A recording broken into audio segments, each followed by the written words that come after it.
Deməli, bu funksiyadan söhbət gedir. Bu funksiyamız görürsünüz ki, müxtəsər vurma düsturudur. Yəni, x-1-in kvadratıdır. Bir də bunun törəməsi var. Onun törəməsinə də mən jx deyim. Və yaxud da ki, elə y-nə yazaq, fərqi yoxdur. Yəni, təkrar bunun törəməsini tapırıq. Qüvvətin törəməsi necə tapılırdı? Qüvvət qabağa əlirdi, qüvvətdən bir vay çıxılırdı. X-in törəməsi də 1 idi. Deməli, 2 dənə bizim belə funksiyamız varmış.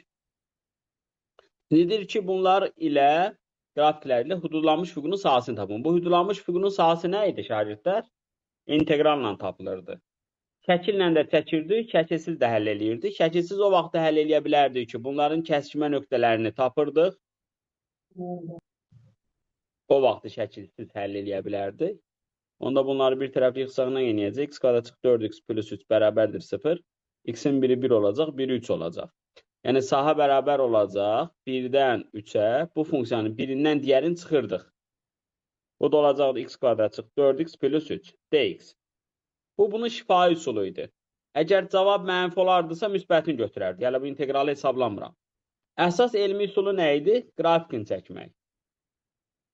İndi x-1-in kvadratı parabol olduğuna görə hardan keçirdi? Təpə nöqtə hara düşür? 1-ə. Hansı qaydaya görə tez görürəm? Yazıca sallanma qaydaları. X çıx x təpənin kvadratı üstə gəl nə idi? Y təpə idi. Və belə keçirdi bu. Bu idi. Qoy bunu səliqəli işləyək. Sonra 2x minus 2 nə idi? Y-i 2-də kəsirdi, x-i 1-də kəsirdi. Buradan keçirdi. Bax, kəsişməsi də buradır. 1-dən keçir. Bax, buradan keçirdi. Həmin o kəsişmə nöqtəsi vardı. 1. Bax, bu 1 buradır. Bir də 3-də kəsişirlər. 3-də buradır. Bax, onlar arasında qalan hissə sahəcə, bax, bura olur. Bax, bu balaca yeri istəyir.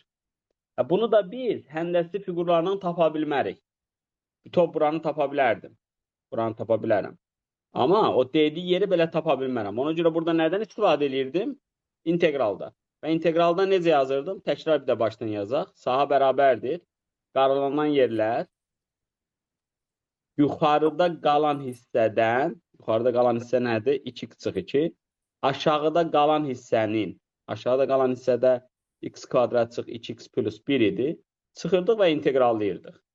Bax, indi burada daha ücret cavabı siz mənfi almayacaqsınız. Bu da nəyi verəcək bizə? Deməli, 4x çıxılsın 3 çıxılsın x kvadrat. İndi bunu hesablayacaq. Bunu da biz necə hesablayırdıq? Siz kömək eləyin mənə. Qüvvəti deyin. Bir vayda artırırdıq və onu bölürdük. Qüvvətə bölürdük. Sonra yanına x yazırdıq. Burada da qüvvəti bir vayda artırıb bölürdük qüvvətə. Həmişə deyirik, integral törəmənin tərsi. Gətirirdik x-in yerinə bir dəfə 3 qoyurduq. Onda bunu olacaq 18 çıx 9 çıx 9. Sonra bir dəfə də 1 qoyacaq. 1 qoyanda da nə verir? 2 çıx 3 çıx 1 böl 3. Bura 0 verir. Burada nəyi verir? 3/3'də 1-dən 2 çıxanda 1/3'də 1. Anladıq. Və bura oldu 1/3'də 1. Aydındır mı? Bəli.